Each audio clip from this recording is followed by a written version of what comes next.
Hi, this is the work through for the higher Year 11 homework. That's the first one, higher homework 1.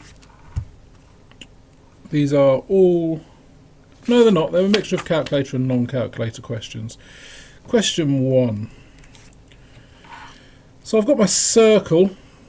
Of course the area of a circle is pi r squared, and the big circle has a radius of 10, so the area equals pi times 10 squared, so that's 100 pi. The small circle, we're given the diameter, so the radius is 4 centimeters, so the area is pi times pi 4 squared, that's 16 pi. That means that the unshaded area is 100 pi minus 16 pi, that's 84 pi, and the shaded area is 16 pi. How many times bigger? Well, I need to do 84 pi divided by 16 pi, and of course my pi is cancelled, so all I have to do is simplify the fraction. 84 over 16, 48 over 8, 24 over 4, so it's 6 times bigger. Question 2. Ed to Faye is 7 to 4, and I'm sharing £330. So what I'm going to do here is work out how much each person has, work out the difference between them, and then halve that difference. So I do 7 add 4, that's 11. 330 divided by 11, that's 30. So Ed has 7 lots of 30, that's £210. Faye has 4 lots of 30, that's £120. So there's £90 difference. So to make them have the same amount, Ed would give half of the 90 to Faye. So half 90, which means he gives her £45. And just a mental check, that means that Faye would have £165, and 210 take away 45 is 165. So that works. Question 3 is an estimation question. Use approximations means estimate, and estimate means round to one significant figure. So I know that the volume is the area of one end times by the length. I'm told that the volume is 102, so I'm going to round that to 100, because 102 to one significant figure is 100, and using approximations and estimating means round to one significant figure. So the volume is 100. The area, well, that's a triangle. Base x, height x, and remember the area is a half base times height. X times x is x squared, so the area is a half x squared times by, and the length is given as 8.14. I'm using approximations, I'm going to round to 8. That just makes the maths more straightforward, makes it easier. Half of 8, that's 4. So 100 is 4x squared, which means 25 is 1x squared, so x is equal to 8. No, it's not, it's equal to 5, sorry. Question 4 is a bounds question. M equals P minus 2B over 2. P is given as 68.3, which means the upper bound of P is 68.35, and the lower bound of P is 68.25. B is given as 8.7, the upper bound of which is 8.75, the lower bound of which is 8.65. I want the lower bound for M, which means I want this value to be as small as possible. And that means that I want the numerator to be as small as possible. So to get that, I want to start off with as small amount as I can and take away as much as I can. It wants a bit of thinking about, but it's common sense. It makes sense to make this as small as possible. The 2 stays the 2. P needs to be small, B needs to be big.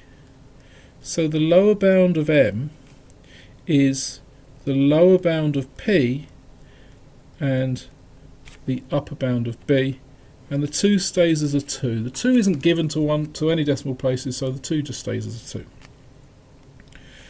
2. So 68.25, take away 2 lots of 8.75 divided by 2. Let's type that into my calculator.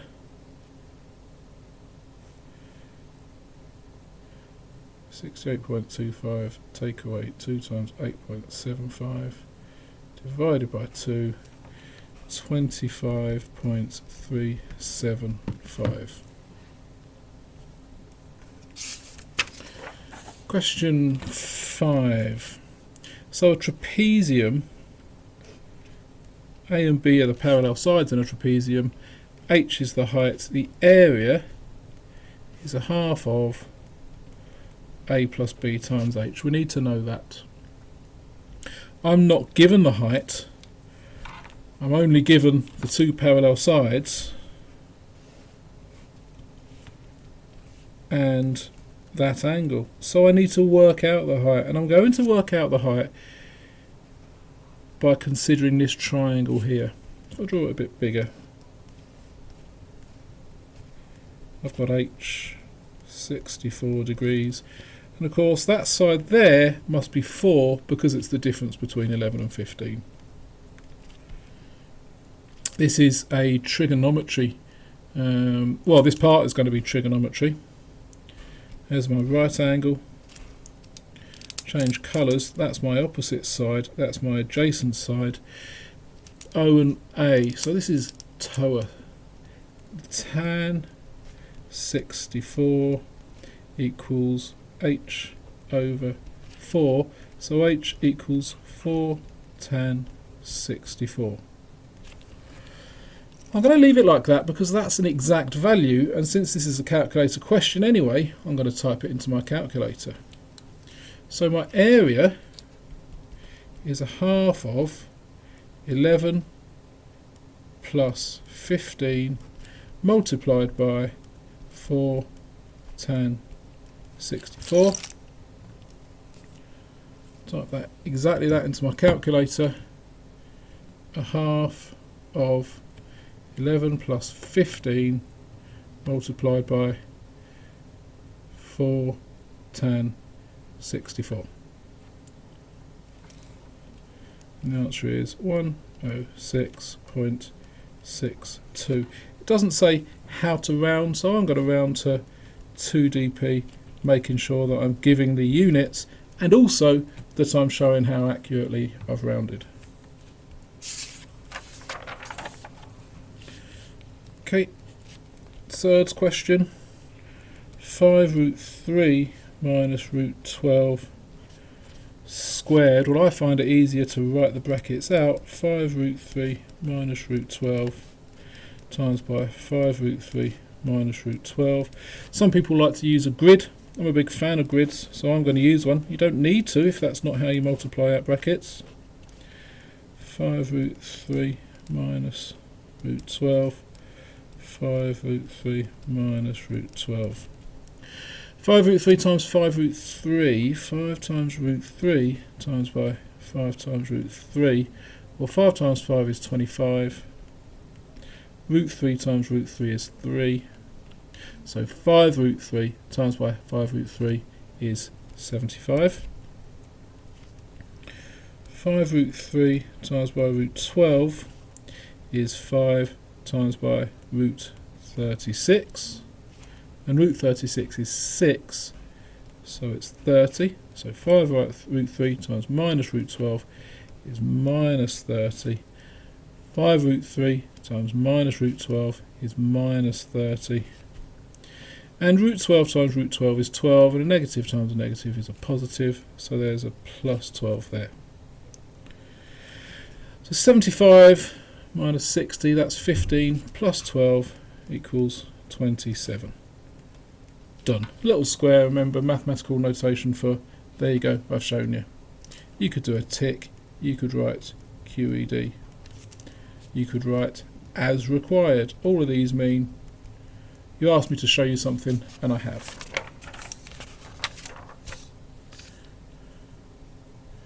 Number 7.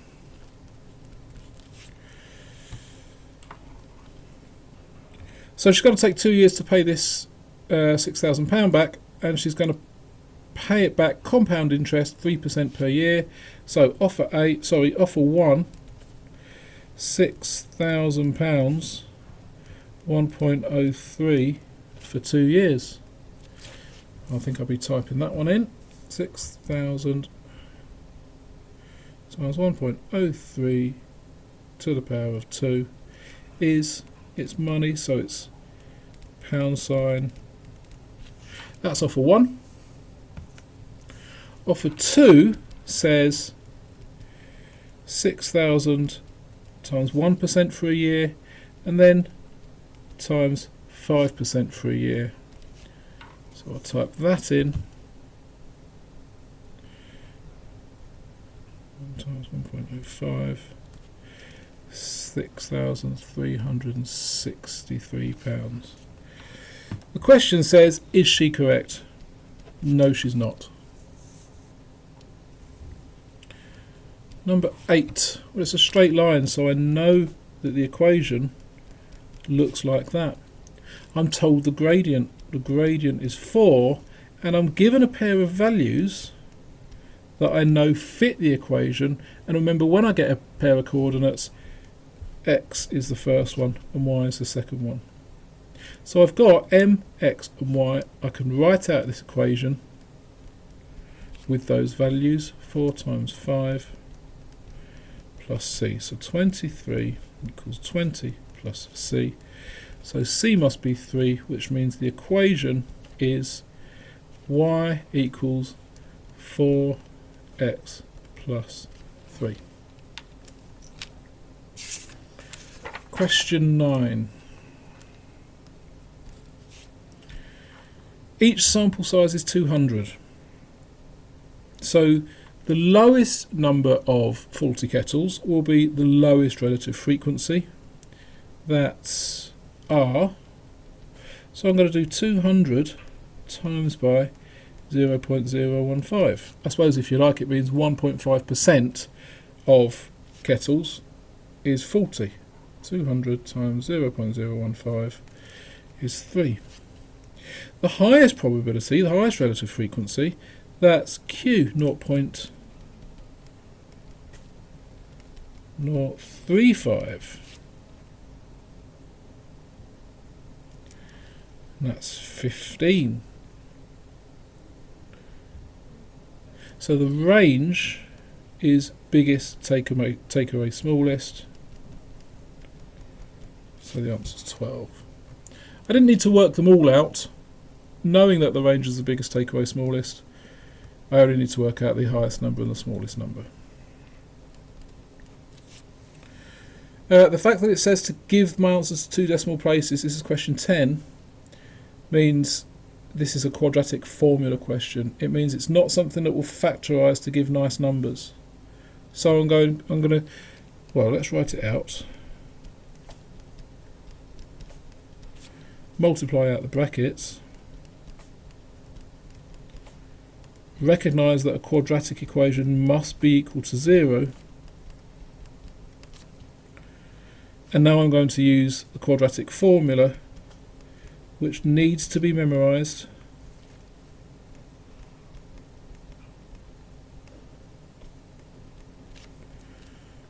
So A is 3,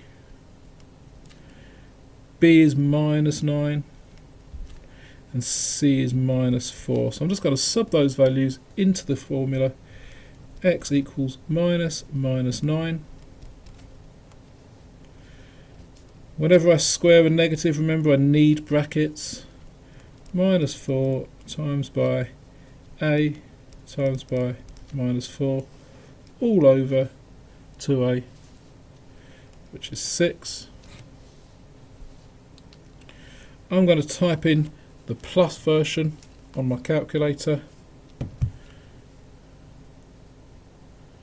You can't really see it on the screen.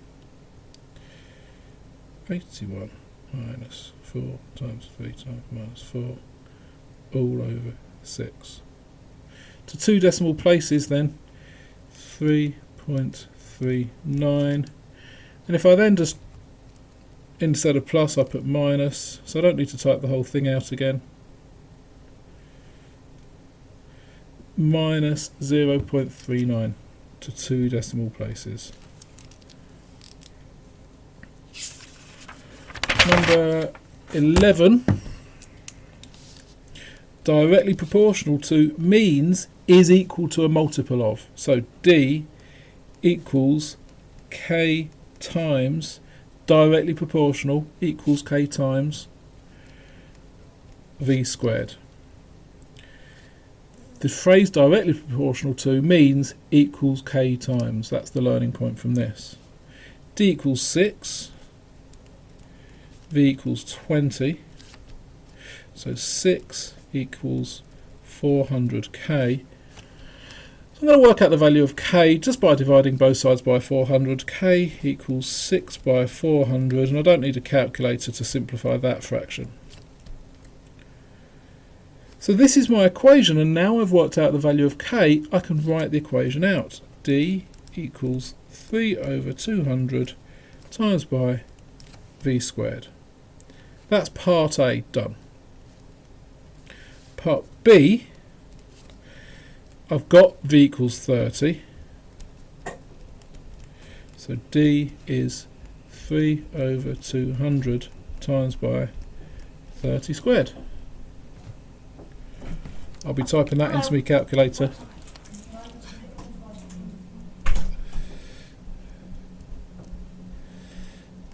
$13.5. Done. Last question, and it's a stinker. You're welcome. Okay, remember the area of a sector. If I've got a circle and I've got the angle and I've got the radius, the area of my sector, it's the whole circle, pi r squared, and I'm going to divide it by 360. That gives me the angle of 1 degree, the area of a sector of angle 1 degree, and then times it by the angle.